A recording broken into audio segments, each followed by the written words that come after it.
Maia is an application that changed the routine of deaf employees at the factory, enabling them to perform the speaker test with high performance rates. This technology converts sounds into images, making testing of Dell laptop speakers more accessible. Besides that, it relies on a communication assistant that optimizes the way people reach and communicate with their supervisors in a practical way, and with just a few clicks, it is possible to call any leader without moving from the workstation and without the intervention of another employee.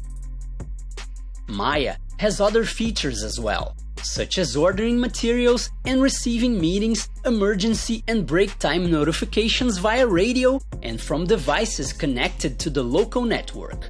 To allow communication between deaf and hearing persons, the Talk app, which consists of an avatar that will play the role of a sign language translator, offering total autonomy to the deaf employee, is under development.